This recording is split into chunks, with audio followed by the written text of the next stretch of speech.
So we now come on to my talk, which is, as you see from the title, 9/11, Sequestered Technologies and the Control of Information. And we will try and have time for questions at the end of the day. So in this presentation we will attempt to look at what some people have said about free energy devices, because it's all about energy. This, for people that saw the programs that I did with Richard last week and the week before, this kind of fleshes out some of that story, and I think Richard did a brilliant job, as he always does on these programs. And again, I'd like to thank him at this point for all that he's done and the support that he's given to the research of Dr. Judy Wood, because without that, I don't think there were probably quite a few people in this room would never have heard of it, because they've tried to cover it up. But I think slowly we're starting to win the battle now, but I'll come to that later. We're going to have a brief mention of several inventors and inventions in relation to free energy, that is. Some of the sequestered free energy technologies as well, of course. We're going to look at one of the reproduction of Tesla's experiments by somebody called Paulsness, who had a YouTube channel. And then one of the central things I want to cover is the cold fusion story, which involves Dr. Eugene Malov and Stephen E. Jones. And we're also going to talk about John Hutchison as well, who's a very key figure in this story. We'll look a bit about water-powered vehicles, which Richard covered in his programme a little bit on Bedini motors, Bruce De Palma and the End Machine, which is a very important part of the story as well. We're going to look at the death of some of these inventors. A few of these people, as covered in Richard's programme, turn up dead. We're going to try and mention Dr. Stephen Greer and his energy-related projects, which I think also form an important part of this story. And we're going to then look at why we haven't got widespread use of free energy, why we're still stuck in the fossil fuel paradigm completely. And then we're going to look at the main reason for that people don't talk about is this free energy technology is already known about. It's not a theory. It's not that, we think we might be able to do it. Somebody is able to do it because it's already been turned into a weapon, and that weapon was used to destroy the World Trade Center, which is one of the key things in all of this that very few people will talk about. It's heavily censored on the internet, which I'll come to. Common statements: there's no such thing as free energy, right? No such thing as free energy. And there's no such thing as a free lunch. You've all heard these sorts of expressions. Free energy is impossible. It breaks the first law of thermodynamics. Energy can neither be created nor destroyed, heat and mechanical work being mutually convertible. You can't get energy from nowhere, so there's no such thing as a perpetual motion machine. If someone had created a free energy device, they'd be a billionaire. That's another common statement that you hear people say. Why haven't we all got such a thing? It would be of such huge benefit. No one could or would want to suppress it. That'd be ridiculous. Yeah? If you can produce this, battery that lasts forever, you'll be a millionaire overnight. Of course you would. Of course you would. Well, I used to think that, but the truth is, no, you wouldn't. In fact, you're more likely to end up dead. Perpetual motion is impossible. Physicists will tell you that. No one has demonstrated a device which produces more energy than is fed into it in some form. I disagree with that statement. Now, over unity and perpetual motion. Over unity, you hear this expression in relation to free energy devices. That means you get out more energy than you put in. Okay? And it comes when you divide the amount of energy output by the amount of energy input, and you end up with a figure of greater than 1. You put 100 watts in, you get 200 watts out. Said to be impossible. It is often confused in physics as well. It's also called unity because a unity is another name for 1. That's where this unity, word comes from. It is often confused with perpetual motion because the idea is then that you could connect the output of a free energy device into its input and it would run forever, in theory. And I've got one example. I'm going to have to probably skip over some of this because we won't have time to cover all of it, but I'll try and cover as much as I can. We're going to briefly look at Michael Faraday and Nikola Tesla now. And what we find is that if you look way back in history, Michael Faraday, he invented something called a homopolar generator. And this is like, as you see, Faraday died in 1867, so we're going back, almost 150 years. And he was an English chemist and physicist who studied the magnetic field around a conductor carrying a DC electric current. Okay? And he established the basis for the magnetic field concept in physics. It was him that actually came up with this. He discovered electromagnetic induction, diamagnetism, and the laws of electrolysis. Okay? Michael Faraday did an experiment on December 26, 1831, in which he co-rotated, that means rotated at the same time, a magnet with a copper disc and measured a current output. Even though he had done that experiment, his own law of induction tended to ignore that he'd done this. In other words, it produced an anomalous result according to his law. Known for over 150 years, the current generated during the operation of the Faraday homoponal generator could not be properly explained. So it's one of these things that's left buried in the textbooks as a real effect, but nobody could explain it. The world later embraced Faraday's two-piece induction generator, whose drawbacks include mechanical friction and electrical losses. And the rest is history. Tesla looked at free energy. He knew that we could get energy. He discovered it. He was able to tap into it to some extent. One day, man will connect his apparatus to the very wheelwork of the universe, and the very forces that motivate the planets in their orbits and cause them to rotate will rotate his own machinery. And that's essentially what he was trying to do, and I think he was successful in doing that, at least to some extent. Tesla's experiments showed that there was a radiant energy field, that's what he called it, present everywhere. It just needed the right equipment to extract this energy. And sometimes you needed to put energy into a system to make the radiant energy visible. Niagara Falls famously used generators which were originally designed by Tesla, and there's this story that when they first set these things going and they switched them on, they got such a sort of kick. When they shut them down, they got this huge sort of back EMF, and it blew out certain circuitry because they weren't expecting it. So it was as if this radiant energy, was coming from nowhere, and they didn't really expect it to be there. And ever since then, circuits have been designed to kind of try and get around that. Okay. Now, again, you can go on and look at the history of many free energy devices. I mean, there's lots of places on the internet you can find them. There's some that have actually been covered in TV documentaries. I've got another DVD with three TV documentaries on it where some of these are covered. And one of them is the hydrosonic pump, which was designed by James Griggs in the 1980s. And that was simply like a motor you put, it had a hollow spindle and a flywheel with holes in it. And you fed water through the middle of the spindle, and then the motor accelerated the water to come out through the fly holes in the flywheel, the wheels in the flywheel, and it would create an excess amount of energy. You would get more energy, it was about 125% efficient, according to the measurements that were made on this. Wilbert Smith designed a magnetic sink circuit in the 1950s to extract a small amount of energy from the Earth's magnetic field. And then you can also do some research, if you wish, into Schauberger's repulsine experiments in the 1930s and 40s, which some have claimed would be used for the basis of some of the alleged Nazi source of technology, because this repulsine thing is supposed to have taken off. There's all kinds of stories about that. But I'm not going to go much into the Schauberger material here, so we don't have the time. Now, there's been a number of reproductions of some of Nikola Tesla's experiments, and a number of interesting videos you can find on YouTube that have been posted. They've reproduced the wireless transmission of power. This is a very key thing that Tesla developed, and there's this famous Wardenclyffe Tower that he built, which was funded initially by J.P. Morgan, and then he had his funding taken away.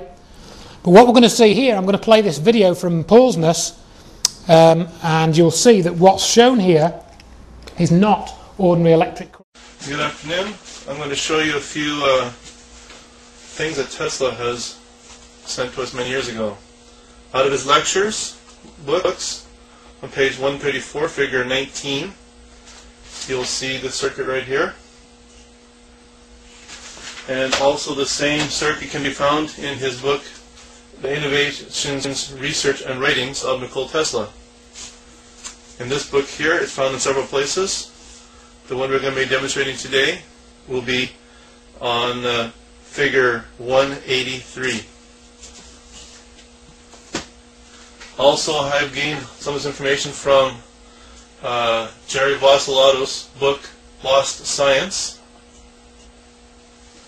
and his other book, Secrets of Cold War Technology. Both are invaluable.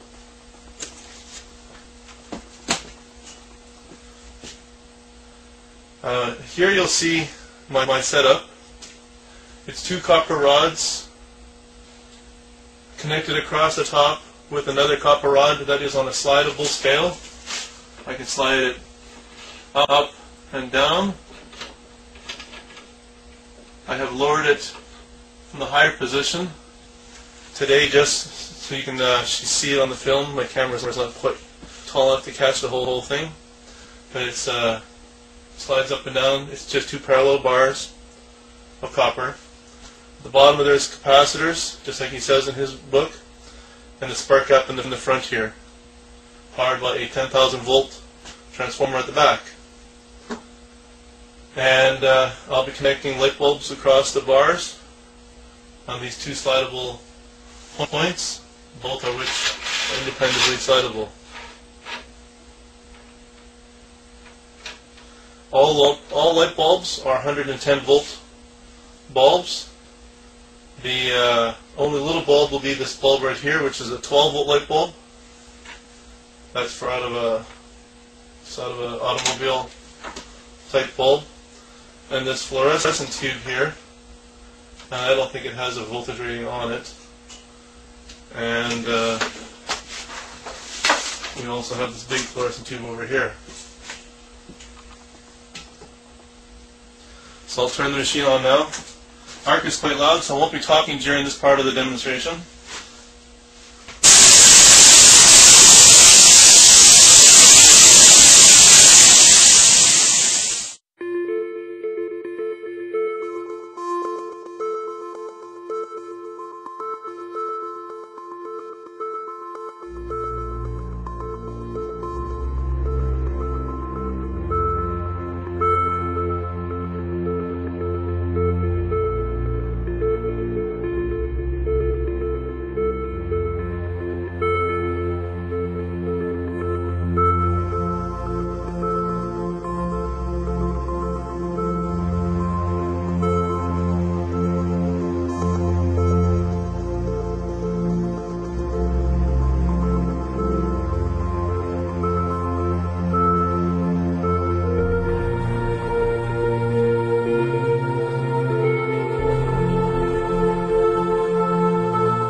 So that proves that that is not normal electricity, but he makes it clear in the video you shouldn't mess around unless you know what you're doing.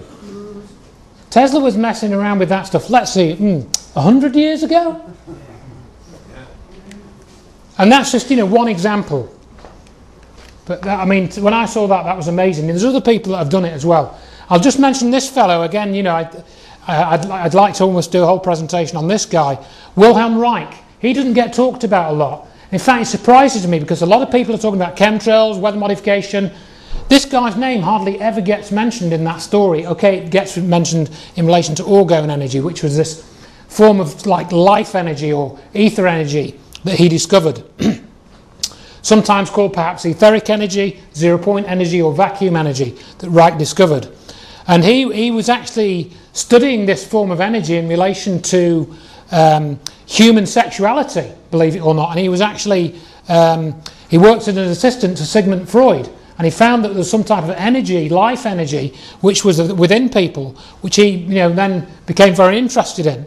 And he ended up constructing what are called orgone accumulators, and you can go and read about those. And Dr. Eugene Malov, who I'm going to talk about later, he became interested in rights research in the 80s and 90s, in the 90s probably. And other people have reproduced rights experiments in Russia and so on. And so some of the things you can get out of orgone accumulators are also very anomalous. They don't appear to make sense in the standard form of physics. So he's somebody you can look into as well. Now, this is something that Richard and I discussed in the programme. Low energy nuclear reactions. Is this pathological science? That's what it was labelled as. I think it's actually a pathological cover-up. And that's what's happened. Because I contend that when cold fusion came onto the scene in 1989, the academic community realised that this was kind of a hole that they had to plug very quickly. Because if this research got going and got out there, it was going to be lampshade time for the fossil fuel-based companies. Now, Pons and Fleischmann were world-class chemists, and they worked at the University of Utah. And they had worked for 5 years to develop a process which seemed to yield too much energy to be a simple chemical reaction. Again, they were chemists. What do chemists study? Chemical reactions. And they do have to know about what sort of energy it goes into and comes out of certain chemical reactions to be able to develop them into use in industrial processes and so on. So they knew what they were doing. And they discovered that if they mix together deuterated water, lithium hydroxide and a palladium electrode, and you set this up in a particular way, they actually observed neutron emission. Now, a neutron is a particle of no charge according to the standard atomic theory, and you should only see that when you've got a radioactive compound in its vicinity. But they were actually detecting neutron emission. I'll play the clip and you'll see a bit more how this works. I won't describe it here. In 1989, they announced their findings at a press conference, which was very unusual. They wouldn't normally do that. They would normally do it in a scientific journal, and then it would be peer-reviewed. They were criticised for this, as they would normally have announced it in a peer-reviewed journal, as I say. Now, cold fusion should more correctly be called low-energy nuclear reactions, LENR. And this somewhat inaccurate description, cold fusion, appears to have been coined by a certain Stephen E. Thermite Jones, believe it or not. Yeah. It was him that coined that term in around 1989. Isn't that strange? Wasn't it him that caused Fleischmann and his mate to announce? Essentially, he was involved in trying to discredit cold fusion. Jones was. Water itself is quite a mysterious and powerful substance. Given enough time, it can erode steel and rock. It is composed of hydrogen and oxygen, two of the most reactive elements on Earth. Science has also known for over 200 years how to extract hydrogen and oxygen gas from water through the process of electrolysis. It was from this field of electrochemistry and not nuclear physics that there emerged a revolutionary idea of a new kind of fire from water. In the 1980s, Fleischmann and Pons used their own money to conduct experiments for 5 years. They passed a current through an electrochemical cell containing heavy water, or deuterium oxide. One of the electrodes, the negatively charged cathode, was made of the precious metal palladium. The electrical current separated individual deuterium nuclei, or deuterons, from the heavy water and forced them to pack tightly into the palladium cathode. What happened next inside the palladium at the atomic level remains a mystery, and became the subject of intense debate. Whether it was actual nuclear fusion or some other as yet unknown phenomenon, the result produced far more excess heat energy than any known chemical reaction. Why is such a phenomenon so astonishing? Why did it provoke such outrage in the physics community? To most classically trained physicists, the concept of low-level nuclear reactions producing significant heat energy was inconceivable. it was a very unfortunate time to make such an announcement for various political reasons, really. The situation in the United States, the situation with regard to the program in hot fusion. So that was against it, but also, of course, was the fact that we were not ready to make such an announcement. The criticism of pathological science is one which has quite frequently been leveled at unusual investigations, which admittedly sometimes are at fault.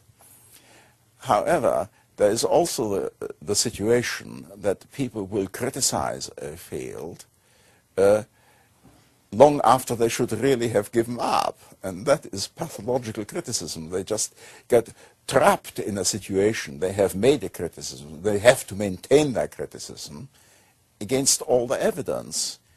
At Texas A&M, a group led by Professor John Bockris, who is widely regarded as one of the world's greatest electrochemists, reported finding the hydrogen isotope tritium, a key signature that some unusual nuclear reaction was going on. The first thing was this thing called tritium, which was a sub-form of hydrogen which should not exist except in extremely tiny quantities. We found that by working these cells of Fleischmann and Pons containing lithium hydroxide and deuterium oxide, that we could produce this tritium in great abundance, let's say at 10,000 times more than it ought to be there, as it were. And let me stress that we couldn't do it every time, but about one result in 5 or one result in 4, and eventually we worked up to 2 results out of 3. We could produce tritium. That was the first thing, and in a way it was the first clear proof of the phenomenon.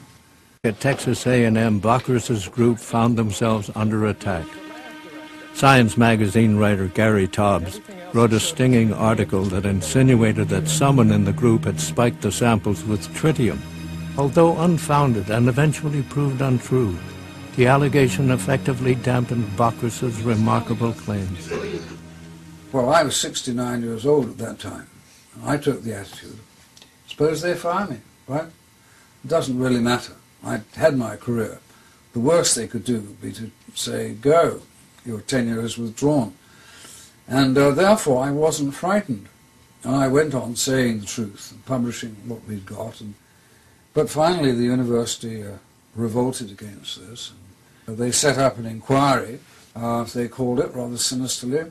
The accusation was that I had carried out misconduct of research, you see, that I shouldn't have worked on these things. And they decided that the accusations were totally groundless, and they published all this. But then they started all again about 6 months later, and they had another committee. It was this time, when my lawyers asked the university what the second inquiry was about, they were told, it's an ad hoc committee. What's that? We have nothing further to tell you. And so this went on for 11 months of constant meetings and inquiries and so on. And I'm quite sure that they were trying to find an excuse to end my tenure, you see. Finally they came out okay. I mean, they gave me another letter. I'd had the letter of complete exoneration. This time it said that they had spent this 11 months and had found that I had never done anything, the phrase used were, that contravened the rules of procedure of this university, or something rather formal and stuffy like that.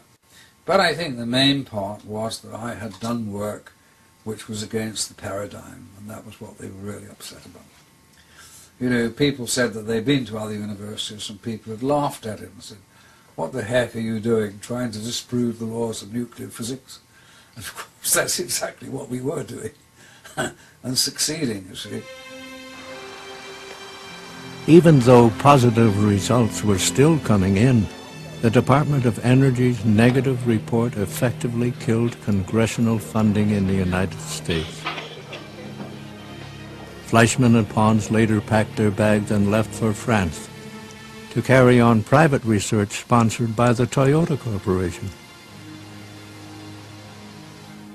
By 1992, we had video recordings of intense energy release. By the summer of 1994, we had demonstrated sustained energy release. That, of course, if you say you wish to make this into a device, required further research. And we were always working on a time frame of trying to get to that point by about the year 2000. And I think that if the resources had been available, we would have got to that particular point, probably before the year 2000. But this did not happen.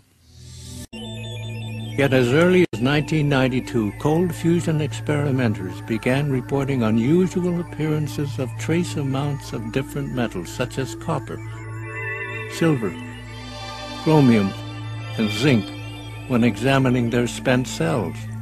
Rechecking for possible contamination, scientists like Botras and Miley confirmed that indeed new metals and isotopes were being formed, transmuted, during the process which produces excess heat. Kevin Wolf made many measurements of tritium. Then he got some even more astonishing results as early as '92, which were these transmutational results, the metal forming another metal inside the electrode, you see, which was super anti-paradigm. You know, there's that dreadful word alchemy, which we mustn't use, but it was a form of that in a way, that was creating new metals, you see.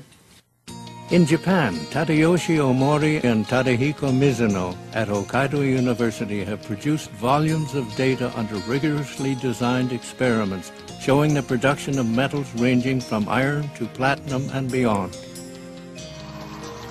The Omori cell using a tungsten cathode has consistently produced excess energy along with measurable amounts of transmuted metals. So there you go.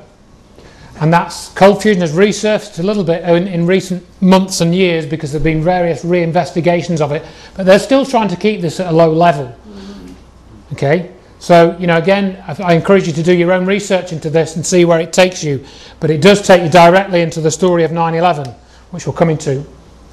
Now, and I'm going to bring this in now, because that film that you just saw a clip from, it's called Fire from Water. It's a 1-hour documentary, and you can it's on YouTube, so you can go and watch it. And it was made by Eugene Malov and Steve Krivet, I think, for their Infinite Energy website. So I recommend you go and watch that. And anyone know who the narrator's voice was? Beat me up. It was indeed. It was Jimmy Doohan, James Doohan, who was Scotty from Star Trek. He was the narrator in that documentary. Anyway, if you get Dr. Eugene Malov's book, which is kind of what that video, you know, that video was kind of a video of Malov's book, you will find that on 100 pages of his book, Stephen E. Jones is mentioned. Here's a clip from another documentary which I've got on DVD, about 40 seconds long. Since Pons and Fleischmann were both well aware of the pitfalls of premature publicity, why would they bypass the accepted conventions of the peer review system and announce their discovery through the media? I was thinking, these guys are no fools. They know what they're doing. These are good scientists. Prior to the 1989 announcement, Stephen E. Jones, a physics professor at nearby Brigham Young University, learned of Pons and Fleischmann's work through an informant at the DOE. In a flagrant example of shameless opportunism, Jones insisted on going public quickly with his comparatively much less clear results. Disparaging the excess heat claims of Fleischmann and Pons, Jones' announcement would have effectively prevented the two scientists from patenting their process, a process they had developed on their own over long years of research. On the advice of university attorneys, Pons and Fleischmann, feeling their backs to the wall, reluctantly delivered their work to public scrutiny. Jones, essentially what he did was, Jones did do research into what has become known as cold fusion before Pons and Fleischmann, but he basically said, oh yeah, I've done research into cold fusion, but all it is just an academic curiosity. You can't get energy from it. And he actually explicitly stated that. We played that clip on Richard Hull's program. Said, no, you're not going to get energy out of this. I mean, I'm paraphrasing. But he essentially shut down this idea that cold fusion could be used to get, usable energy from. He was responsible for helping to shut that idea down. Is it a shortcut to fusion energy? I don't want to disappoint anyone. I think I'll read my lips answer here, and then I'll carry on. I think that'll become clear why I'm saying that. Can you read my lips on that back in the back? It says no. Energy is a long way off. That's why I say no. This is our result. It's just way off. It's I think a door that's open to us, but really a door on physics more than on energy. Geophysics in particular could be an interesting area. Now, just a summary of the cold fusion as I've seen it from what I've read and looked at, it seems that the whole affair was managed from start to finish. Sorry, Conrado. Let me add something. Conrado is an expert on cold fusion, by the way, so if anybody wants to know about cold fusion, talk to Conrado. You know, when I mentioned cold fusion was brought to the public on March 23rd, 1989, at the spring equinox. Now, when was the superluminous neutrino thing also that has had a similar light on the media being brought? September 23rd. That's fall equinox. We're talking about management of public's perception of science and what is possible, giving them the hope and then pulling it back. Right, so what Conrado I think is saying that this idea of management is also indicated by the dates when things happen. It's a possibility. Yeah, it's a possibility. It's hinted at. Yeah, well, we'll carry on, Albert. We can talk about that afterwards because I haven't got a lot of time. The goal was to trash and debunk the science, and it seems a whole array of skeptics and debunkers were wheeled out to stomp out the fire. And that's what happened. And you can read about this in Mallo's book in quite some detail. And it was the first time the phrase pathological science was brought into general use. That was coined at that time. People I speak to today say things like, their results have never been reproduced. And this, of course, is wholly untrue. You saw the Japanese research in that video showing you an actual working cell. So people want to lie about this. It's like they don't want free energy.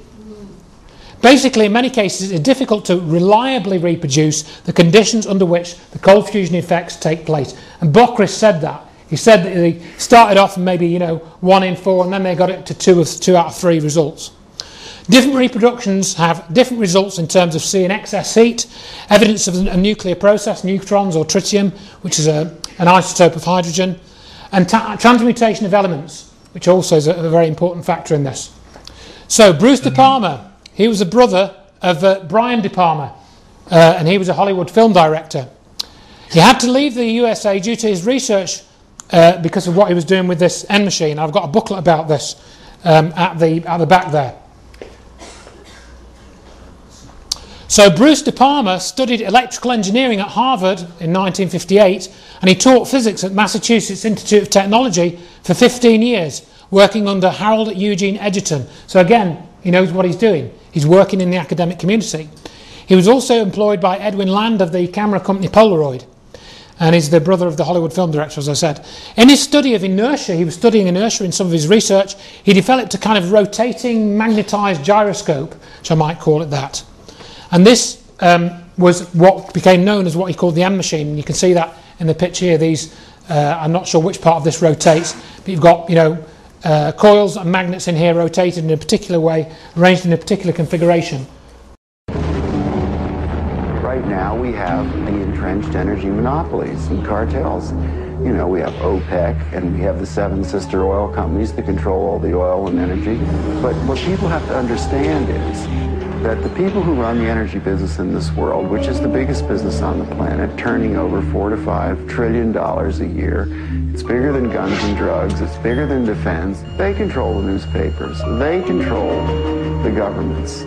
But these companies are so big that they regulate the government, which regulates them. In 1977, Bruce De Palma unveiled the first prototype of the N machine, an electrical generator which uses rotating magnets to generate up to 5 times more power than it takes to drive it. I know about the fact that the Japanese government and the Indian government have ongoing projects to produce N machines for domestic power. My partner is Paramahamsa Tiwari, who is the director of the Nuclear Power Corporation of India, which operates all the nuclear plants in India.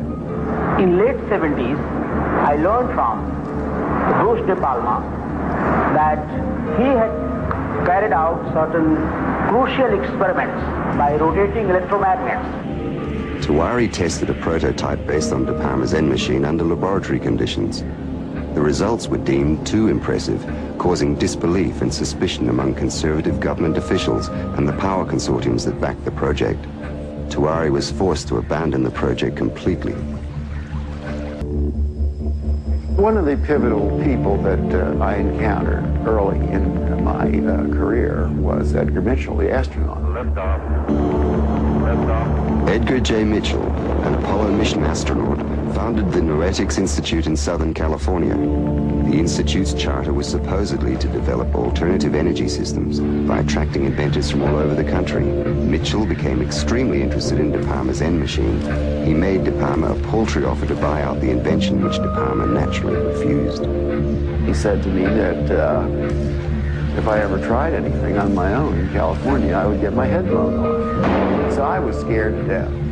The CIA operates through various very innocent-looking fronts to find out what people are thinking and what they're inventing. Now, what's more innocent than a benign institute founded on transcendental principles to help New Age inventors bring free energy into the world?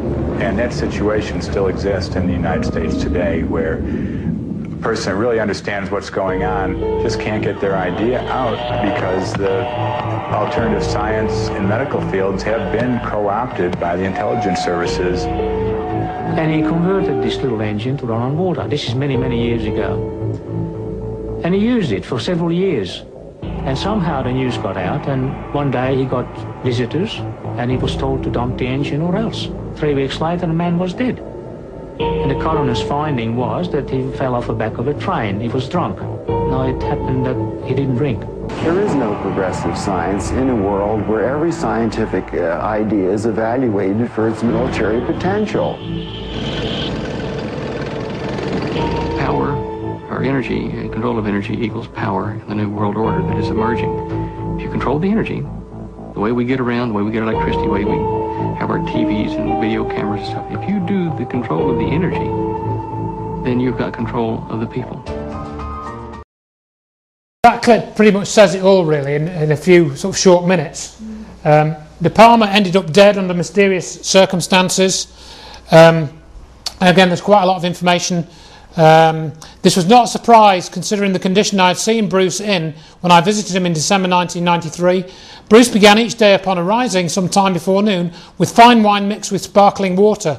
Years of alcohol and substance abuse finally took its toll. So they accused him of being a druggie and an alcoholic, and then he took his own life. That's the story that you'll read on the internet.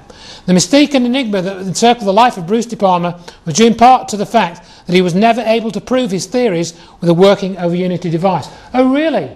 Oh really? Well, I think the demonstrations that you were seeing there part of would probably disagree with that conclusion.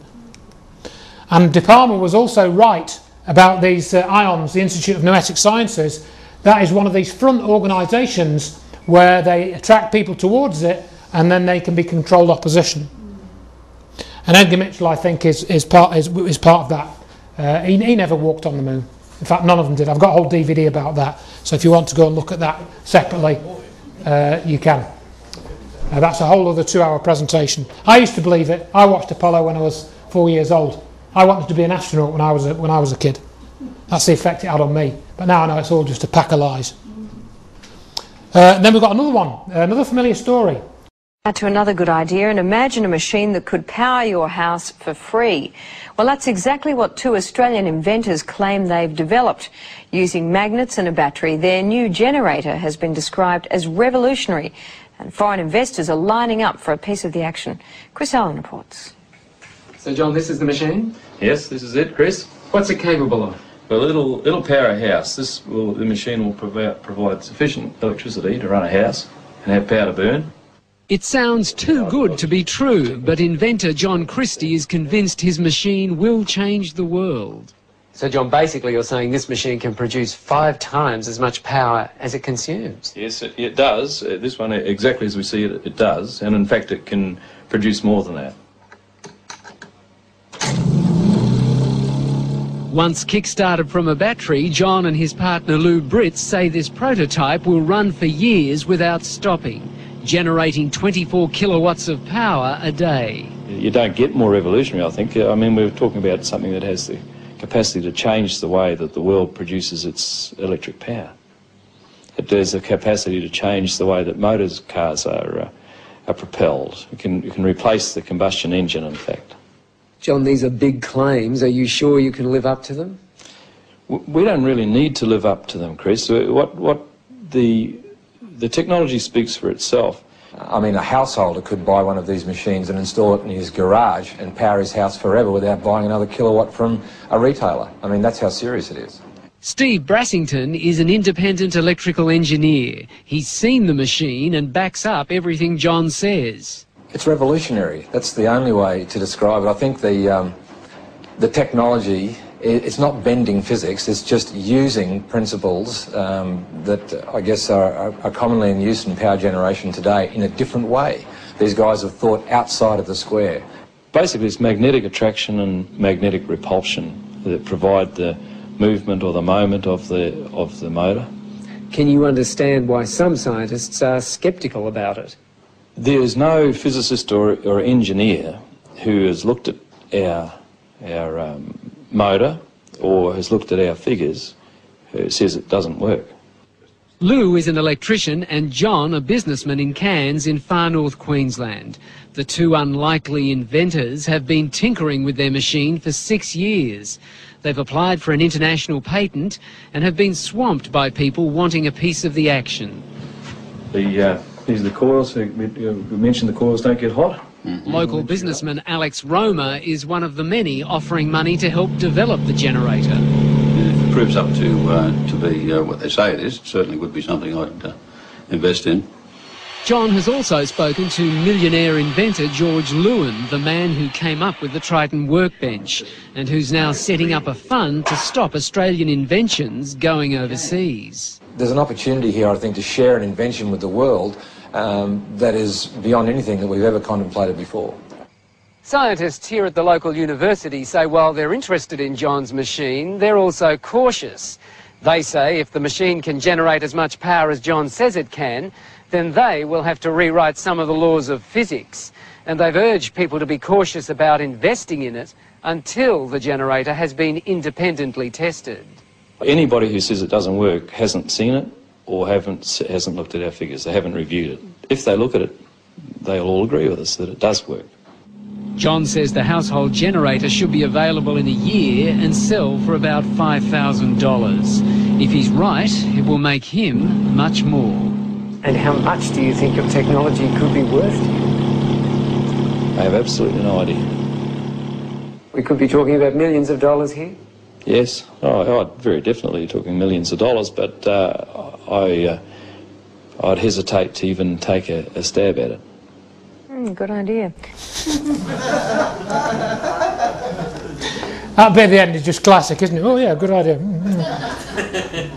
But that, I forget when that, I don't know if I put, they started this apparently, the first sort of came into public sort of knowledge around 2001. And I think that I forget when that broadcast was made. I should have made a note of it. I believe it was about 2007 when that news report was done. But now if you go onto their website, lutech.com.au, website doesn't exist. It's gone offline. Now what I found tends to happen, I'll probably mention this later, that all you need to do is various ways you can kill these projects. You can kill the inventor, that's pretty extreme. Yeah, or you can sort of basically make them an offer to develop it, and then you can wrap up the whole money thing in some loop, some financial loop.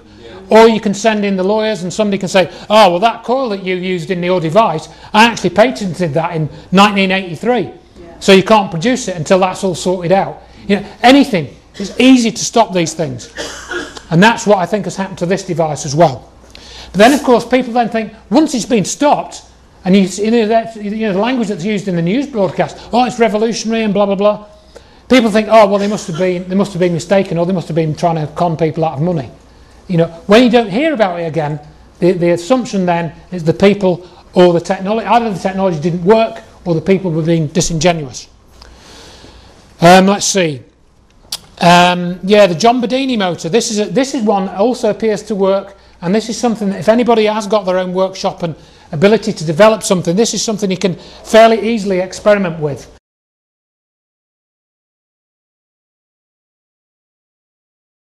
Because as the system operates, it also captures and delivers usable energy. We had a little trigger signal from this battery over here, and that starts the motor, which we're going to do right now. And if you come around to this side over here, you can see over here, we'll slow it down a little bit. Over here it's magnetically triggered on this side. Come over here. So each time one of these things goes around here, it puts a little trigger signal into these coils. And once we get the trigger signal in there, then what we can do is we can, each time this triggers, turns on and turns off, we can collect the charges that would normally be wasted. And of course they go into these banks over here, these capacitor banks, and then this is a timing mechanism here, which it's timed to be about once every second and a half or so, and makes contact here after we collect the charges. And then these capacitors here are dumped through this electronic switch here, and you can actually see the dump here. You watch it and it'll bounce up when it dumps. So if we slow it down a little bit so you can see it. See, it's bouncing around here. Each time that dumps down, the capacitor bank discharges into this battery. So this battery is going up. As this mechanism triggers here, these are coils. Okay, so the first thing that happens is it wants to repel the magnet like you see it doing here. Okay, it's because it's turning. But these are tri-Fowler wound coils, meaning that they work like a transformer, but it's not exactly a transformer because they're one-to-one. So the only thing that can go through this transformer is the radiant spike. And the radiant spike is collected in these condensers. And if we put the meter on it here, so you can watch it, you can watch how the spike is collected. You see? Goes up and down because it's charging and discharging. Now watch, we'll switch condensers. And this one will charge slower. See, and you won't see much of a discharge. When we move to this one over here, it charges much faster. When you hit that battery with the radiant energy, the battery takes the energy from the vacuum in the chemical process and converts it to something that's usable at a later time. In other words, it's a triggering mechanism. You have to trigger your circuits to produce a radiant spike, and then the radiant spike, when it hits the chemical action, sucks the energy from the vacuum. And that's what's charging the battery, breaks it off. After radiant charger charges batteries, it's a little more difficult to charge with a conventional charger. Takes a longer time after that. So there is an alteration that takes place from using this form of energy that takes place in the chemical composition of the cells. And once it's attuned to this way of charging, the battery accepts the radiant charger much faster each time, higher power density output each time. So a 33 amp hour battery might look like a 65 amp hour battery. The difference is radiant's one form of energy, EM as we use today, electromotive force energy, isn't capable of charging this sulfated battery because it sees nothing. It sees an infinite resistance. Okay? Radiant energy doesn't, being that the energy is like 100 times or 200 times what the sulfation process is. Here, you can look at it again. Now it's brighter. See? And it'll keep doing that. The sulfation will come right off the plates. And the battery will become a pretty good battery again. You can see here that there's 8 magnets. 1, 2, 3, 4, 5, 6, 7, 8. They're all North Pole. There is no South Pole. This motor does not switch back and forth. It's an attraction motor. It's not a repulsion motor. So every time that it's attracted in, it fires like a magneto. Then the electronic circuitry decides to fire, but see, it's out of range when it fires. It's at like 23 degrees after. So when it fires this field, the field is big and pulls in the next magnet, and it repeats the same process. So we want to do this as quickly as possible. So you see one pole here, one pole here, one pole here, one pole here, one pole down here, one pole down here, and we want them all to fire at the same time. So if you look, all the magnets are lined up to fire at the same time in this direction, and then when the motor moves over here, all of them are lined up to fire in this direction. Once we do that, this is what we can do. Then we got a self-pulsing motor with torque. Good day to you. I've decided to use the name for this particular experiment as Daft Man, because I must be daft to getting involved with this kind of thing in the first place. But after seeing a few videos on YouTube, I started to get a bit inquisitive and decided to go on, I'll have a go then. Let's see what all this hype is, whether it works or not. So here we go.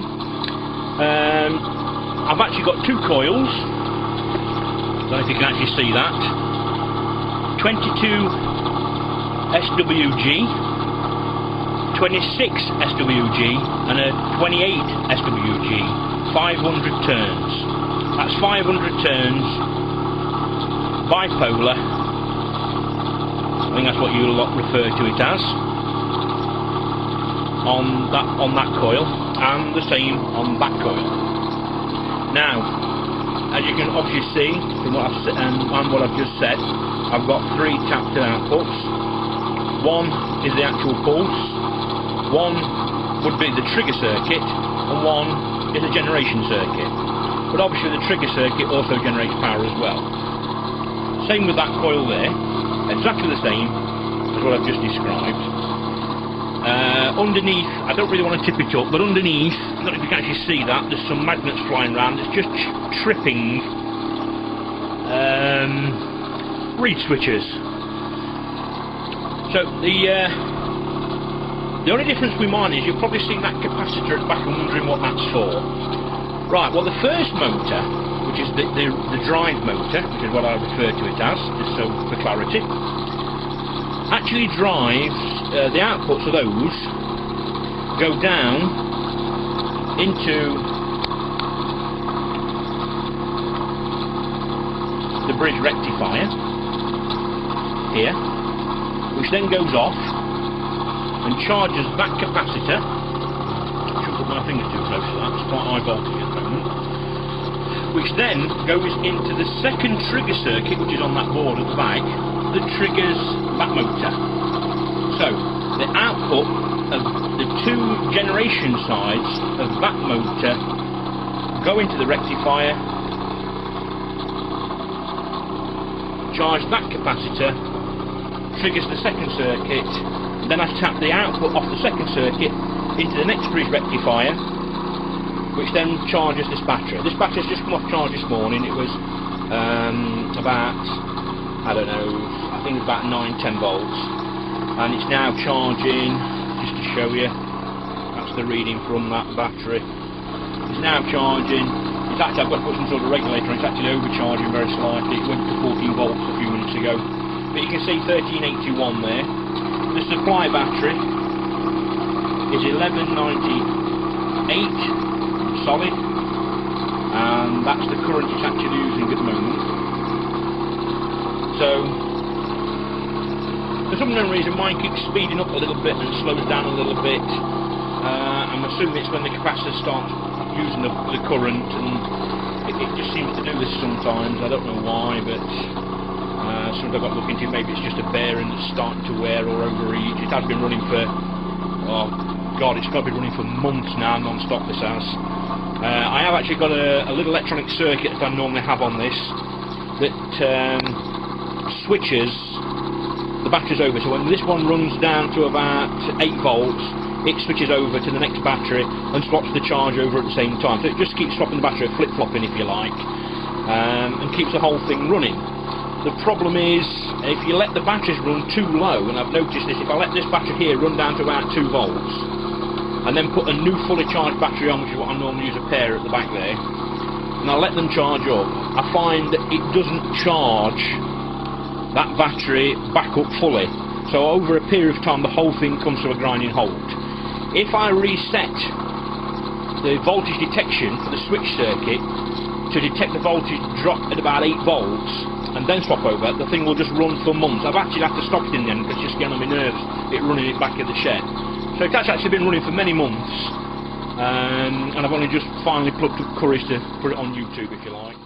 But now we're going to briefly touch on what Richard was talking about in his last programme, the Stan Myers cell.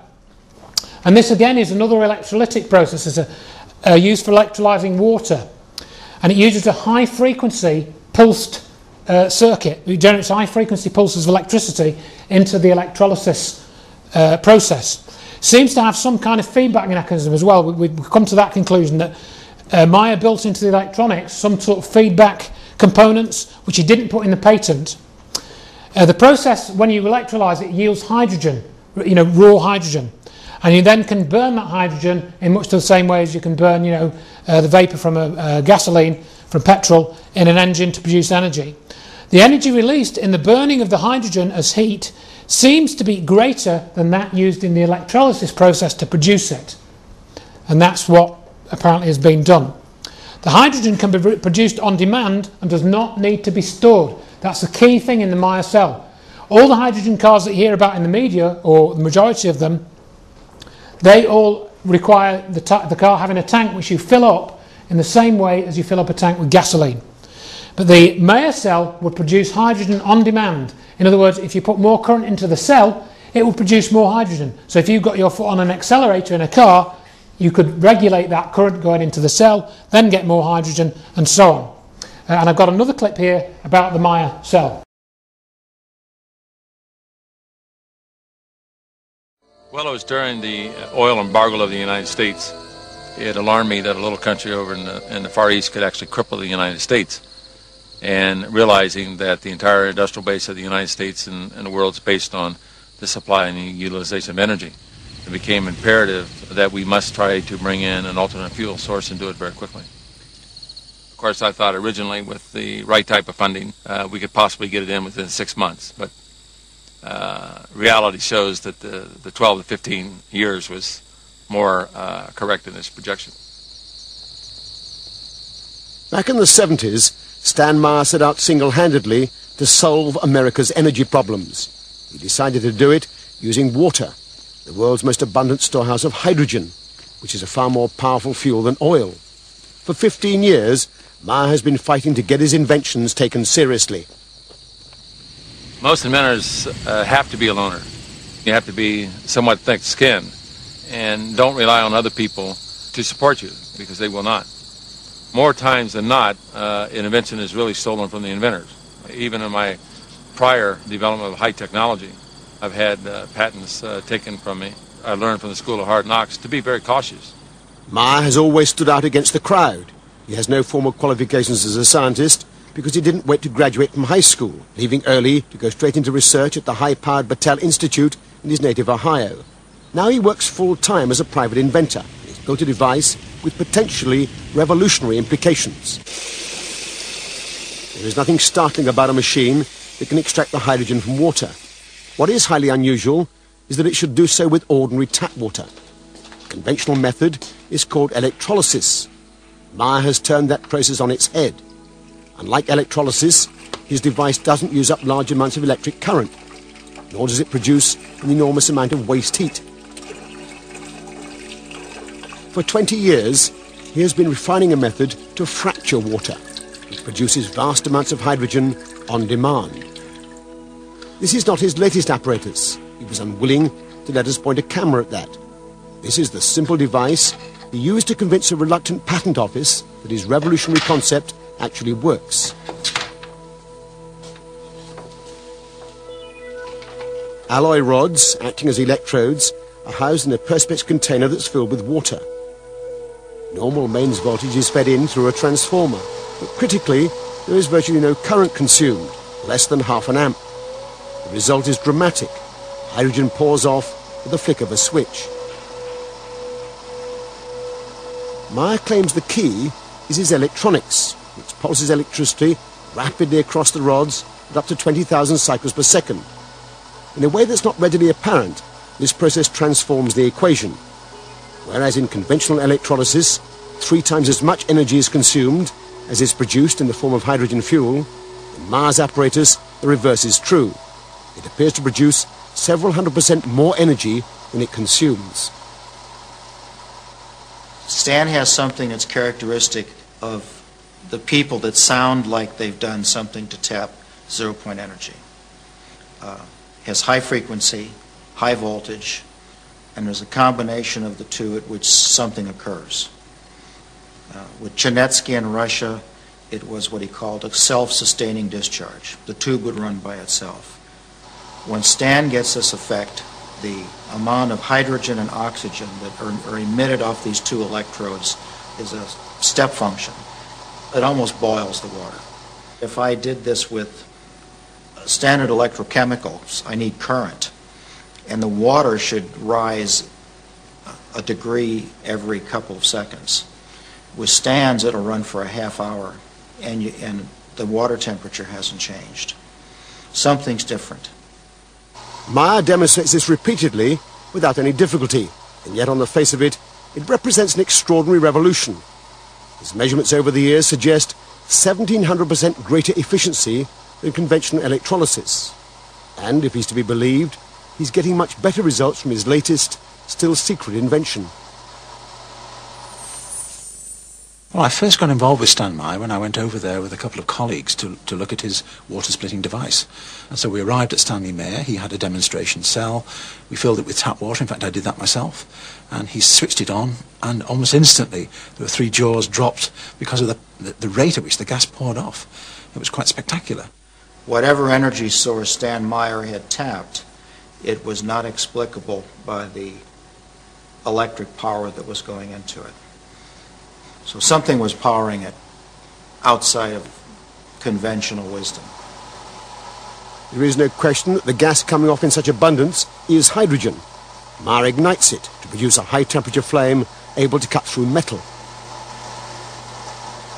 Stanley Mayer has faced a lot of difficulties. He's 3 times tried to launch the device and produce press conferences, had the technical press round, but he's been almost universally slated. In the early days, very much so, they just ridiculed the whole idea. He's getting a little more notice now because some scientists are getting interested. But by and large, science is very intolerant, particularly modern science. As with Tesla, Griggs and others, Meyer's claims are so far outside the received scientific wisdom that they've been ignored by the majority of the scientific establishment. But then, Meyer has ignored them too. He has poured his energies over the last 10 years into establishing recognition for his claims by getting international patents.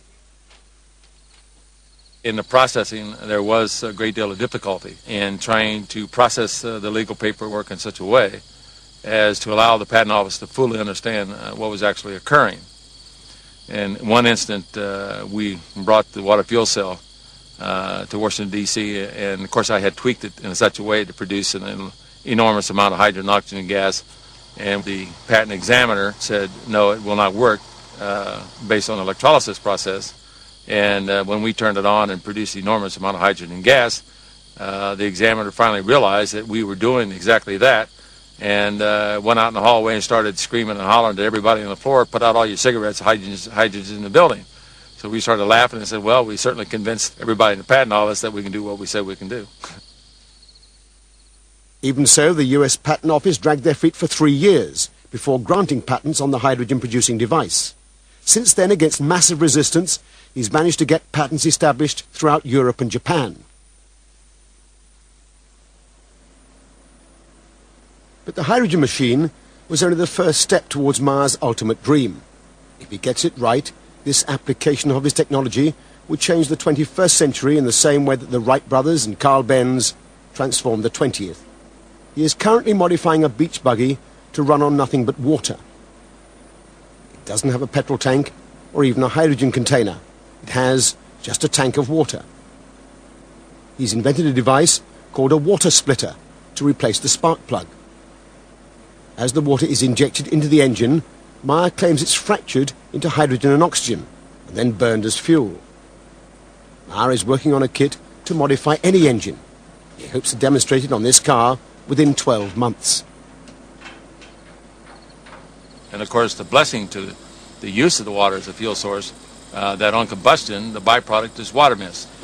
So we're even solving the environmental pollution problem at the same time that we're using water to maintain the industrial basis of the world. Meyer is protective about his inventions to the point of self-confessed paranoia. Most observers describe him as a crank and his car as an aberration. If only a fraction of what Meyer claims for his technology can be achieved, it would represent a vindication for NASA's involvement. It would also be a powerful threat to many entrenched vested interests. If Stan Meyer's device works like he advertises, you would make energy available universally almost free. That is a major, major, major impact. When new technology comes in existence, there's a great resistance to it because it can affect a lot of economic factors. In this particular case in the United States, we pay out roughly about $200 billion a year for foreign oil. It's quite obvious that the Arabs would pay $200 billion to try to keep this type of technology out of the economy. And many times over the last decade, I have been offered enormous amounts of money to simply sell out or to sit on it. The Arabs offered me well over $1 billion cold cash, simply to sit on and do absolutely nothing with it. My life has been threatened many times. Of course, I happen to believe in the power of angels. And if I don't believe in the power of angels, I don't believe I'll be around here too long. Is it possible, as well as an engine for a car, you could use it for an engine for lifting things? You could use it for anything because you just have to convert the energy into whatever form. You could use it to, you could use the hydrogen energy when you burn it to charge up batteries and then put those batteries into whatever, you know, you could do anything with it. Is it possible that's been invented before? Oh, well, yeah, that's what we're coming to. You know, the people that run the world know all about this. They know all about it. You know, it's not just, I mean, a lot of people think it's just the economics. No, it's not just that. That's one big factor, yes, but it's not the only factor. And here we have another one, the HHO gas generator. I've got another news clip, but I'm going to move on, else we're going to run out of time. Similar sort of thing, this device splits water and produces HHO gas. It seems to be something similar to the Meyer technology. This website is still going. They've actually used the HHO gas for a welding process. But I'm not going to have time to play that. Because otherwise we're going to run out of time. But I'd say I've got the DVDs at the back if anybody wants more. You can watch it on my website. You don't even have to buy a DVD because I've got this presentation on my website. Check the evidence. Didn't you mention that Meyer did get killed? He did. Sorry, I should have mentioned that. Yes, Meyer ended up... He was approached by the Pentagon and they said, oh, well, we'd like to use some of your technology in our tanks or something to power them. And he said, okay. And shortly after meeting with them, he came out of a restaurant having had a meeting with 2 Belgian investors, says I've been poisoned and dropped dead in the car park. That was in 2003. Did they discover what he was poisoned with? No, I don't know anything more about that. Again, you can go read it. He ordered a glass of iced tea, and his brother was there. Yeah, that's right. He drank the iced tea, and he looked at his brother, and he said, my God, they've killed me. He got up and he ran for the parking lot to try to get to the car to get to the hospital, and he was dead when he hit the deck. So probably some form of deadly cyanide. Something we don't know, but yes, he ended up dead in the same way that Eugene Malov ended up dead, and Bruce Palmer. And this is all part of the cover-up. In other words, if they don't get you by the legal bit, the financial bit, or you know, just general sort of harassment, and they don't get you by burning down your workshop and stealing all your equipment, they'll kill you. You know, I've got a slide that basically says that. Why, oh why would anyone want to cover up cheap energy sources? Why have we got an environmental movement? I mean, you know, I almost want to, you know, go up to these Marks and Spencer's truck drivers. This truck has been streamlined, you know, to save energy. And say, do you know what's written on the side of your truck is a load of rubbish? Rubbish. And it goes back to what Neil was saying.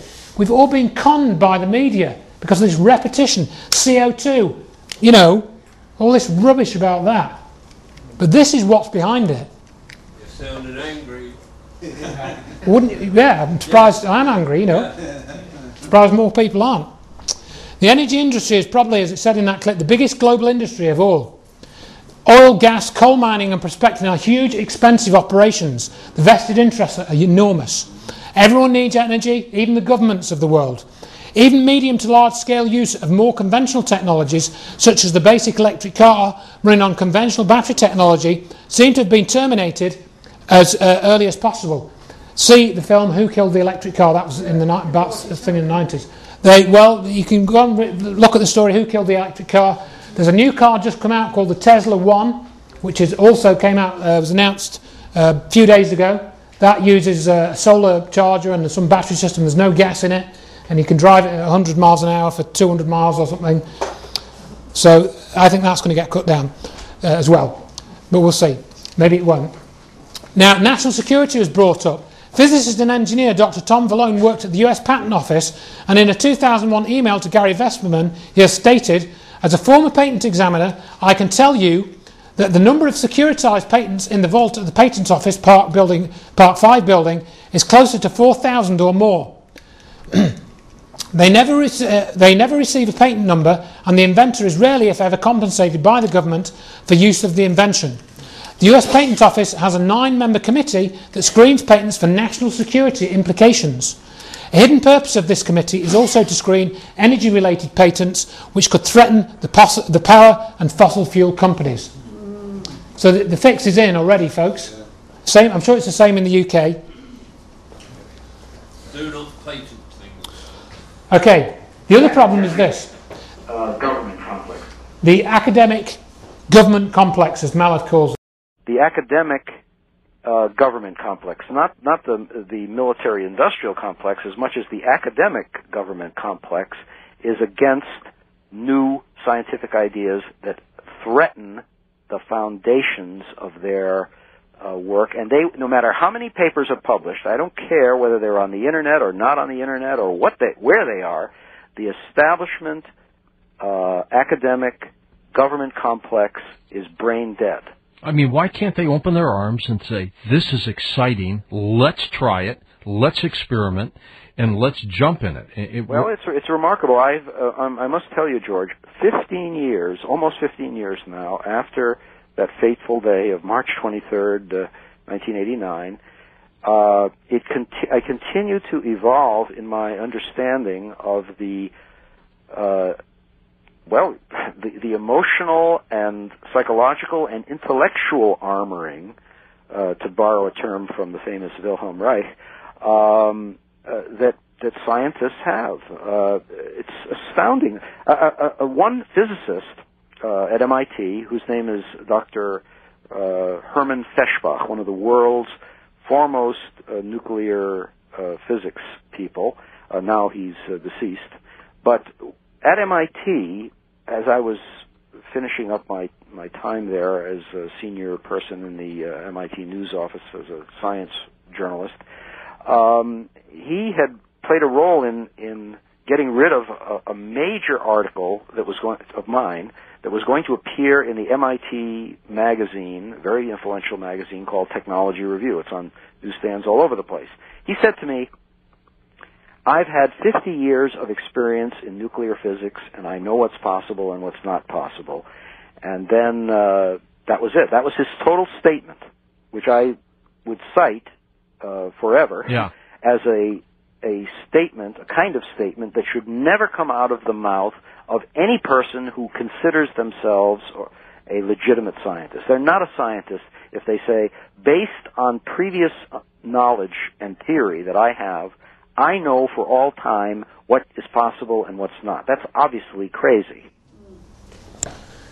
And as you see there, Mallard wrote this book, Fire from Ice. He left MIT in disgust when he discovered that they'd falsified their results about cold fusion when MIT tried to reproduce Pons and Fleischmann's work. And he set up the New Energy Foundation, I think in the 90s sometime, with Steve Crivet and a few other guys. And they were trying to get funding for small-scale things like cold fusion experiments, organoaccumulator experiments, and other related technologies.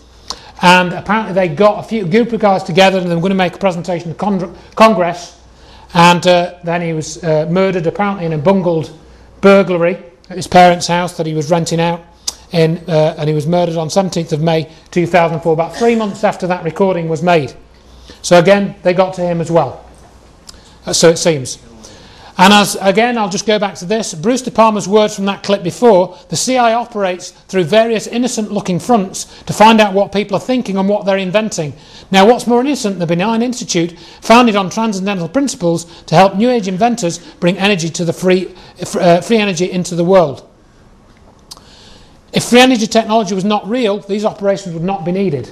And I've already mentioned Edgar Mitchell, and I think, yeah, I've played that clip already. So that brings us to Seize Power and Stephen Greer. I'm sure a few people in the room have heard of Stephen Greer. Yeah? Well, that's how I got into all of this, actually, in 2003 when I discovered this disclosure project that he put together. And I thought, wow, that's amazing. How the hell did he do that?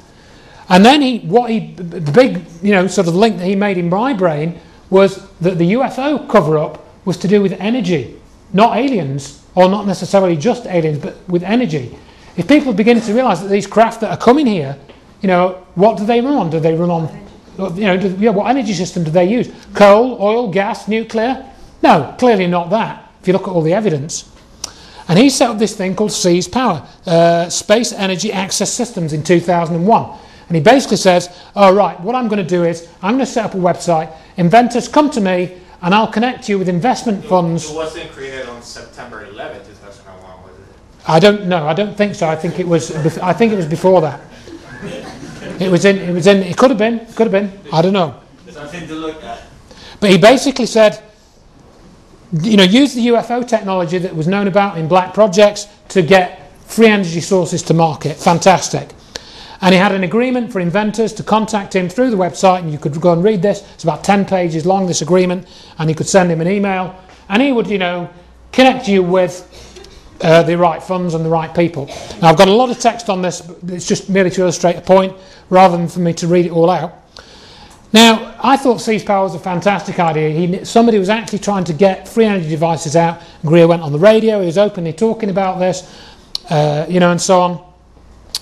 And then in 2007, he starts talking about something called Aero 2012. And this was an initiative to get free energy devices out to the public and connect inventors with investment funds. I thought, I think I've heard that before somewhere. And so I went onto this Aero 2012 website, and it was an identical copy of the Seize Power website, except for the colour scheme and the logo. All the pages were the same, all the technical agreements were the same, and so on. And I've just got one page from there. Why Aero? An overview for inventors, an historical overview of over-unity electric generators and other conventional energy innovations. That's Aero 2012 on the left. The Seize Power website went down. Eventually they overlapped for a period of time. Why Seize? An overview for inventors, an historical overview of over-unity electric generators and so on. Identical. So I thought, what's he doing? Well, what he's doing is he's collecting information and passing it to a third party. That's what he's doing. He's seizing it. Well, yeah, you could say that. So that's what this Seize Power and these Aero 2012 initiatives are for, because Aero 2012 then went down. Greer started the Orion project, and he was sending out he wanted to collect $3 million for that. Now, the Aero 2012 thing, he posted this 1 or 2 hour presentation, but he didn't show any, I've shown you video clips from the Channel 4 documentary, I've shown you Pons and Fleischmann, I've shown you Bruce De Palma. In this 2 hour presentation that Greer did in 2007 to launch Aero 2012, all he had in the background, you can just see it there, that was a screenshot of the Aero 2012 website. And he just talked for 2 hours about free energy devices. He didn't show any of the results of this Seize Power project. He didn't say what was successful, what had failed, what he'd done wrong, what had happened to him, whether his life had been threatened. None of that. It was just all this sort of positive sounding spiel. But I'd heard it all before. I'd heard it all before, so I was wise to it. So it appears that Greer is collecting information. I'm not going to play the clips, we're going to run short of time. Yeah, and he won't talk about 9/11. A lot of these people will not talk about 9/11, and they won't talk about what I talk about a lot, which is Dr. Judy Wood's research, which I'll come to. Tom Bearden is also hooked in with Greer, and he's also hooked in with Tony Craddock, who is an oil industry consultant who runs the website cheniere.org. He owns that website, which is Bearden's website. And Bearden supposedly produced this free energy device, but apparently it doesn't work. It's a motionless electromagnetic generator. But Tony Craddock is connected to Bearden and Greer. Yeah, so deaths, we've covered some of these. Wilhelm Reich was found dead in his prison cell, 1957. Bruce De Palma, dead in 1997. Stan Meyer, dead, apparently in March, I thought it was 2003, but it was 1998. Eugene Mallove, dead. James Black, on August 2003. He was a Nobel laureate, 1988, Nobel laureate for medicine. Black was found dead in his car, I think, on August 1st, 2003. He attempted to sue US-Canadian government over their actions against John Hutchison's research, and he was found on his bed in his apartment. The autopsy, no, it wasn't his car. The autopsy described it as a natural death, a possible heart attack. At the time of his death, he was 51 years old, in perfect health, and had never had any heart problems. Ari M. de Geus, November 11, 2007, inventor of a revolutionary self-powering battery of AMDG Scientific Corporation, was found slumped in his car. This is what I was getting mixed up with. Totally unresponsive in the long-term parking lot of the Charlotte.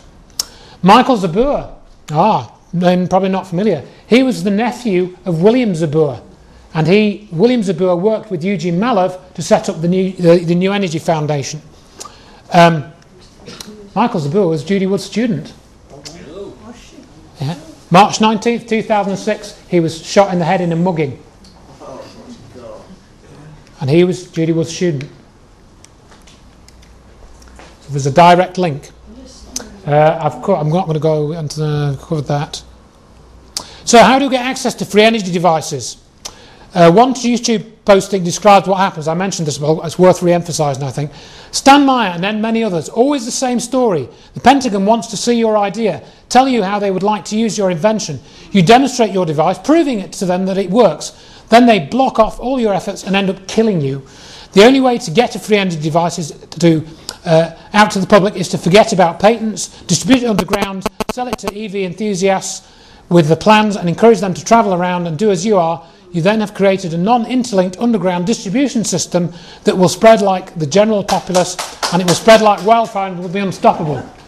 That's right. You've got to do something like that. But the problem is, you can build a device, but you've got to make it so that it works 24/7. And to do something like that, you need some significant manufacturing skills, machine shop skills.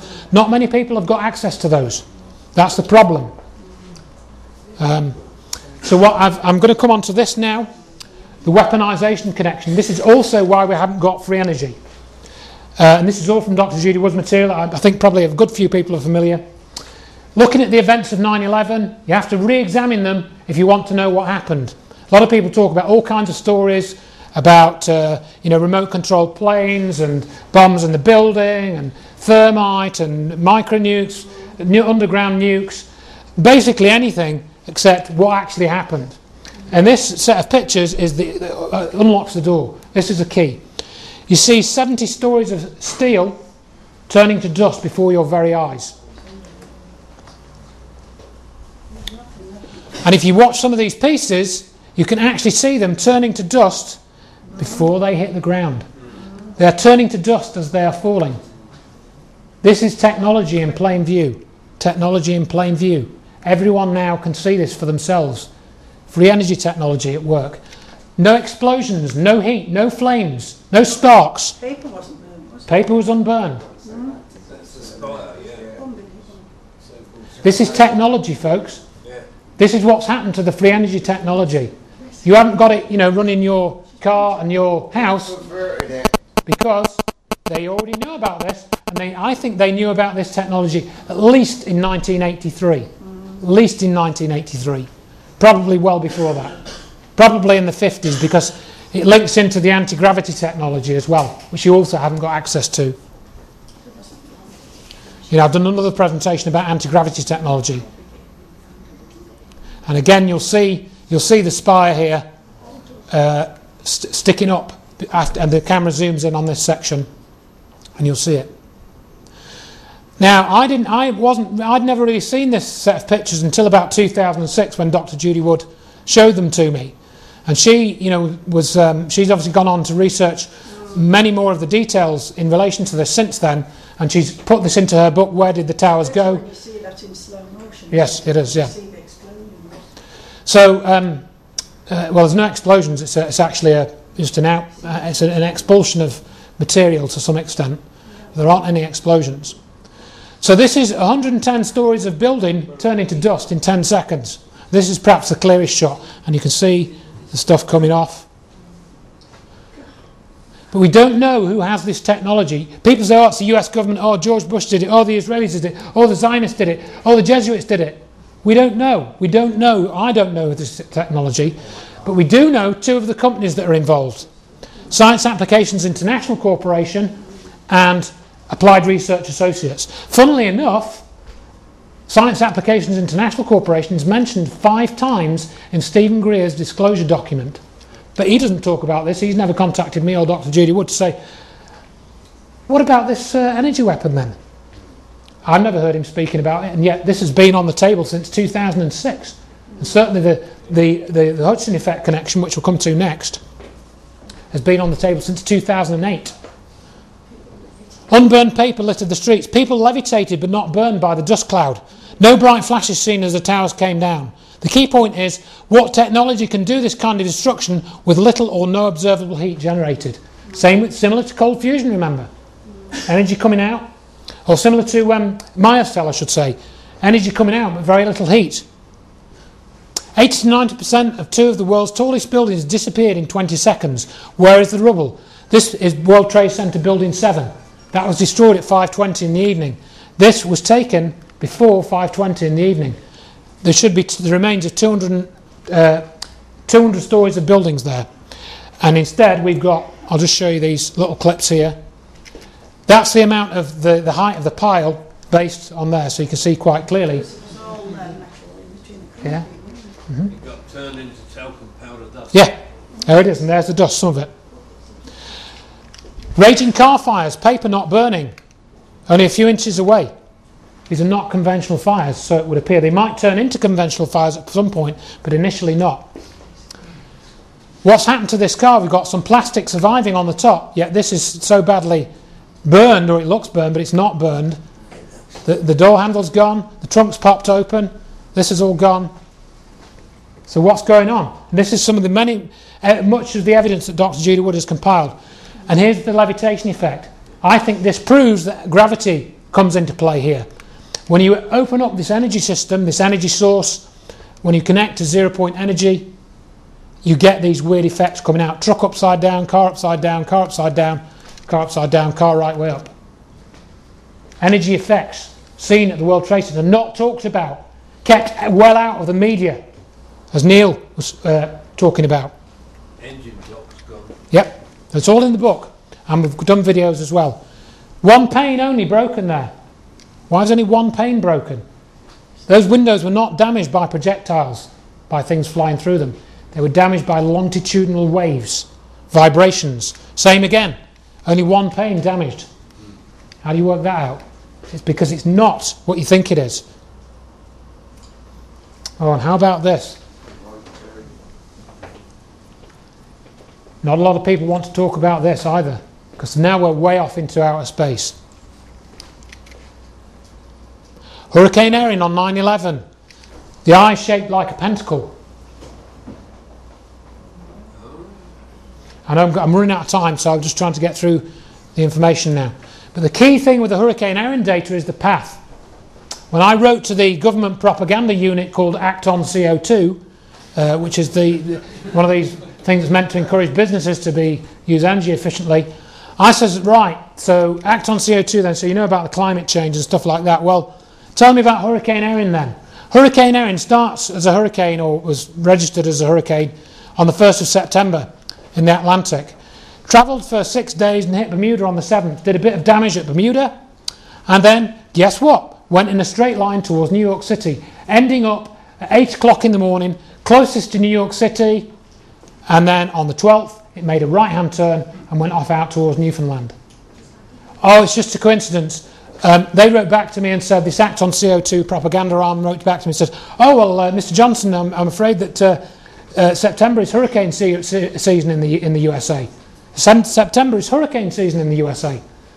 Yes, I did know that, but this particular hurricane was closest to New York City at 8 o'clock in the morning, just before those terrible events in New York unfolded. They wrote back to me and said, I've got nothing to add to my previous letter. I bet you haven't. So there's the size of the hurricane. This is Dr. Wood's slide that she put together. It actually slowed down and the expanse of the storm became larger as it got close to New York, and then it shrunk down in the couple of days following. Oh dear, we have some problems with the story of the planes too, folks, because if you look at this particular slide that Dr. Wood had put together, this is actually the Earth's magnetic field measured in Alaska by 6 different magnetometers. They're devices that measure the strength of the Earth's magnetic field. And at 8:46, we have a minimum in this trace. Guess what happened at 8:46? That's right. The first plane, or so-called plane, it wasn't a plane, struck the World Trade Center. So how is it possible that the Earth's magnetic field detected this plane approaching Tower 1 20 minutes before it actually happened, 3,500 miles away? The answer is it wasn't a plane, it was an energy burst which created the hole, some type of energy burst. And that whatever system it was that they used, I would contend was charging up before that actually happened. They were charging it up. And indeed, in John Hutchison's experiments, which I'll try and come to if we get a chance, John Hutchison, in his experiments, the effects only happen after he's run the equipment for about half an hour, something like that, in many cases. Since 1979, he's been doing experiments with electrostatic and magnetic fields, microwaves and RF generators. In certain combinations and at certain times, John has produced jellification of metal, bending and fracturing of metal, levitation, transmutation. Remember that? John Bockris talking about one metal turning into another. That's why we think the Hutchison effect and cold fusion is related. And that's why Jones was put on the 9/11 case, to divert people away from things like transmutation and the effects that are related to cold fusion, which are energy effects. Fuming, which is what was seen coming up out of the World Trade Center after the events. That's not necessarily smoke. The reaction didn't stop. Disappearance of samples. Some samples appear to have disappeared completely. And fusing of dissimilar materials like metal and wood. And this is all in Dr. Wood's book and on our websites and stuff. I haven't got time to play the clip. I'll play a little bit of this. And guess what? John Hutchison's actually filmed these weird fire effects too. This is an experiment he did. The caption was wrong. He actually did this in 2006, I found. And what he's doing is he's intersecting electric and magnetic fields, radio frequency fields, and in this area he's actually trying to do a reproduction of the famed Philadelphia experiment, where he was trying to make they tried to make the ship disappear. Again, that's a whole other story about that. But you can see that these fires appear to start, but there's no fuel. There's no obvious source for combustion. This on 9/11, this firefighter is walking through this paper which appears to be burning. Doesn't appear to be worried about that. Why would he be walking so close to that burning material? Well, what if it wasn't hot? I think you'll see this flame coming up. So all this is documented. It's all out there, but almost nobody will talk about it. You just get another burst of flame in a minute. And then I'll go on to the next clip. So what Dr. Wood basically did in her research, which I haven't openly stated, she found that many of the effects that she'd been cataloguing since about 2004 were actually matched up with effects created in John Hutchison's experiments. This is a 3-inch solid copper bar. This is a beam which is from the remains of the World Trade Center, which is kept by WJE for NIST. This is an aluminium bar that appears to have all delaminated itself and melted in peculiar ways. This is from the World Trade Center. This is an experiment which John did in November 2008, and he levitates this wrench. This is from the World Trade Center. And we've got recently another witness account that actually came out on the 11th this year. This Buzzelli guy. He floated down the stairs while the building was being destroyed around him. I've just posted that on my website. So we've got all these effects. I'm going through this very quickly, but these effects line up precisely. This guy, I won't... And I picked up the camera. This is David Hanshirt. Out of habit. I won't play all his testimony. He was levitated. My mind said, run, run, run. And never in 20 years of shooting in New York have I run from an assignment. But something in the back of my head just said, run. And as I hit the corner of Liberty Street, it was almost being picked up by a tornado. Almost being picked up by a wave.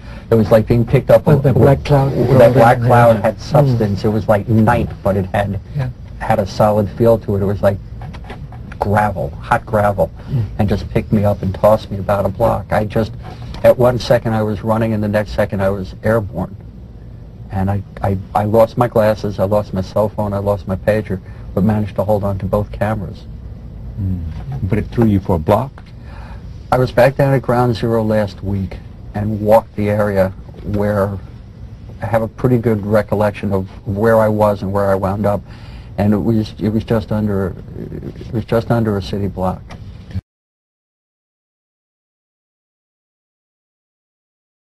There was this blast of warm air. It wasn't hot. It was warm. And it picked me up and threw me up against the wall of the building. You were picked up off the ground? Physically picked up off the ground. I remember an explosion. At that point, I got knocked out. I don't remember anything. Then I got up, and I looked out the window because the windows exploded, and the street below caved in.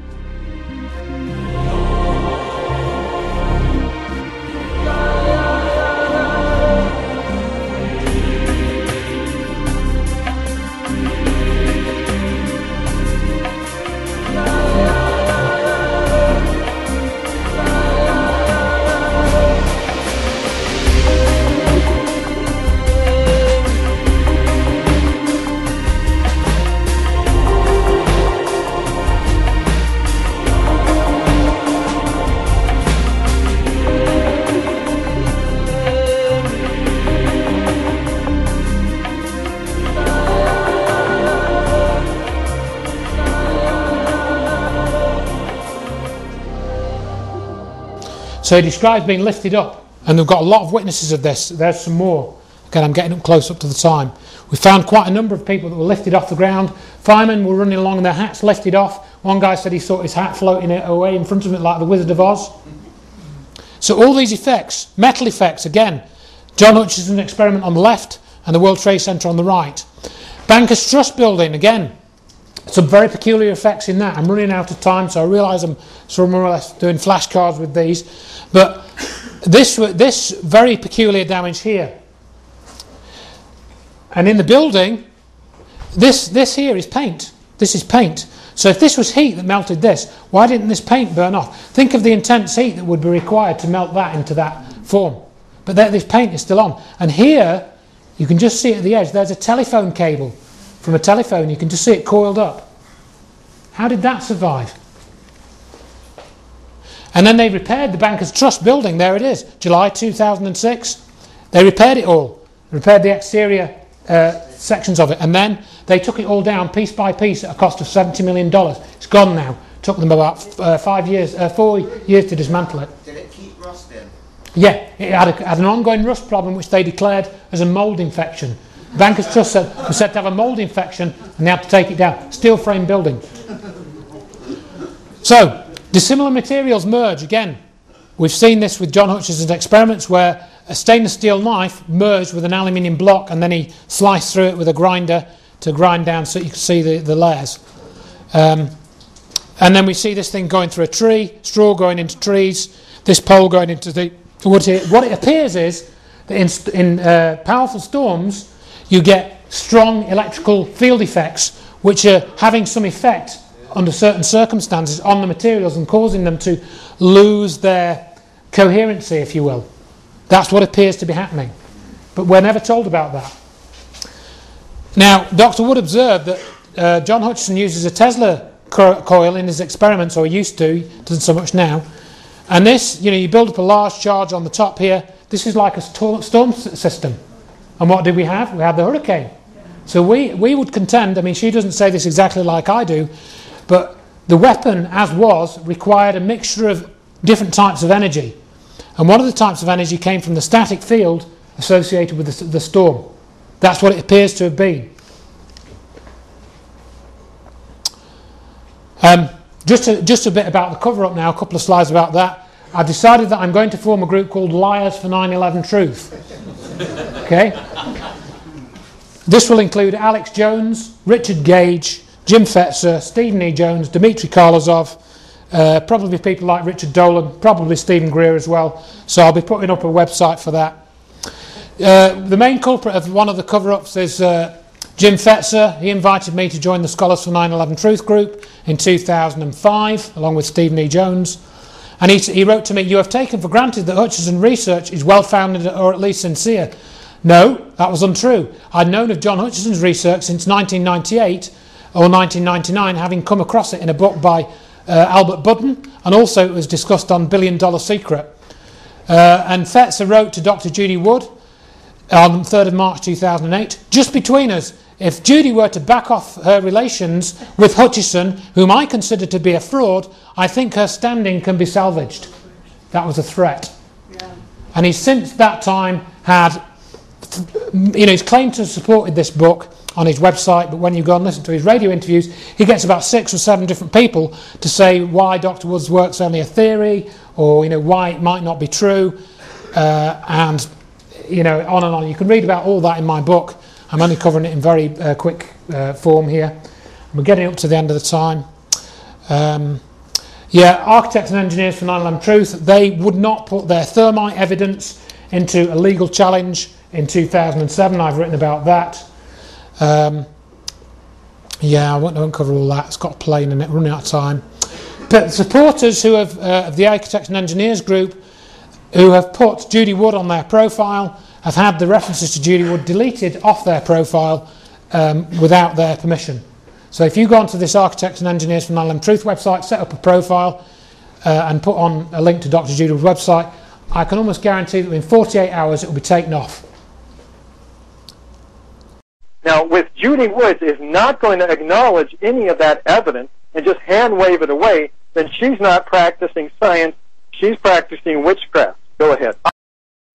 So Richard Gage, head of Architects and Engineers for 9/11 Truth, says that 500-page science textbook has been done by somebody practicing witchcraft. Oh. That's what he says. And he's just had a big splash on PBS in the States with this expert speak out about 9/11, and everyone's raving about it, when in actuality it's just another cover-up because it's bombs in the building. It's so one-sided. It is. And I tried to put a press release about the Erin research that I showed you in 2008 on Op-Ed News. They refused to publish it. That's Op-Ed News, which is an alternative news website. PESWiki, Free Energy, that's quite a good resource, but Stephen E. Jones has got his own page on PESWiki about energy systems, and you can go and read that, but I don't think it mentions cold fusion. You won't find a page about Judy Wood on PESWiki. Same with Stephen Greer. I think he knows something. At a subtle level of electromagnetism, this is Stephen Greer in his book, Hidden Truth, Forbidden Knowledge, you can transmute elements and also transfer something from one place to another and infect or harm someone electronically. This is a very lethal application of a science that could be used to heal people. Unfortunately, right now, the worst elements of the humanity currently possess these technologies. When people worry about these technologies being discussed, I say forget about it. The worst elements already have them. I think he's telling the truth. Stephen Greer will not talk about what happened to the World Trade Center. In fact, in an interview, he implies that it was Al-Qaeda that did it. He's not overtly stated that, but that's what he implies. So, in many ways, we are hostages to this technology.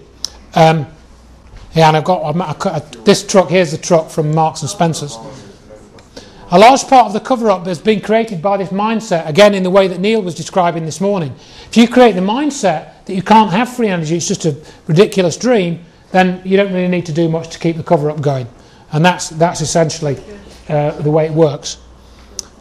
Now, one has to wonder about this clip from John Carpenter's 1988 film, They Live.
Our projections show that by the year 2025, not only America, but the entire planet will be under the protection and the dominion of this power alliance.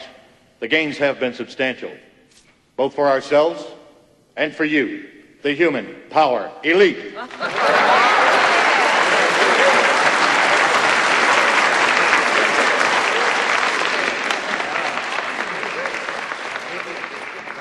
You have given us entree to the resources we need in our ongoing quest for multidimensional expansion. And in return, the per capita income of each of you here tonight has grown, and this year alone, by an average 39%.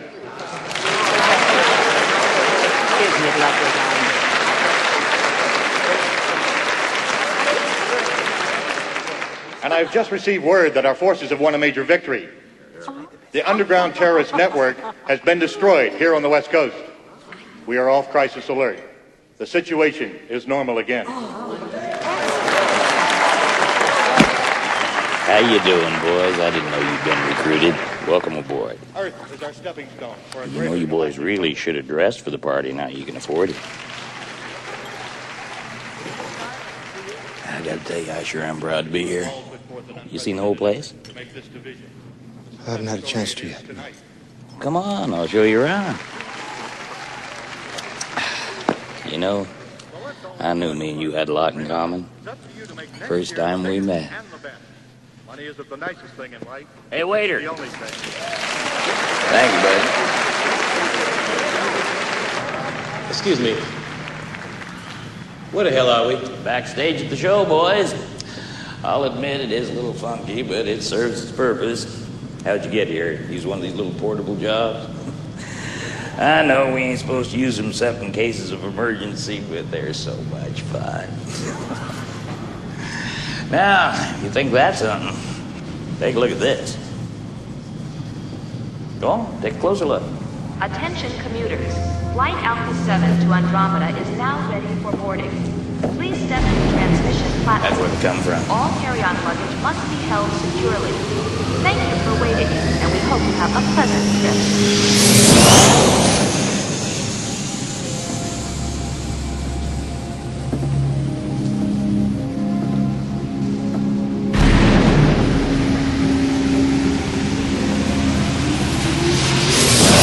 I don't know how it works exactly, but it has to do with some sort of gravitational lens deal, bending a light or some damn thing. But you can move from place to place, world to world if you want to. You see, the whole thing, it works like one big airport. Boys, let me tell you, they got their act together. Believe you me. They've got their act together. And that's why we're in the situation we are, and the guys that are running the planet, or I don't know who they are, but I think they have got their own secret space program, and they've got all that technology that they can use at will. And they cannot obviously let any knowledge of that get out into the general populace. So that's basically the end of this presentation, and there's plenty of good, a few good websites. There's a lot of disinformation out there, obviously. You can look at freeenergy.co.uk, infiniteenergy.com, that's a recommended one. LENR-CANR is all about cold fusion or low energy nuclear reactions. JLNlabs.fr is a good one. And you know, some of these are linked on my website, so you can just go there if you want to go from there. But that's basically it. I'd like to thank everybody for listening, and it's great to see so many people here.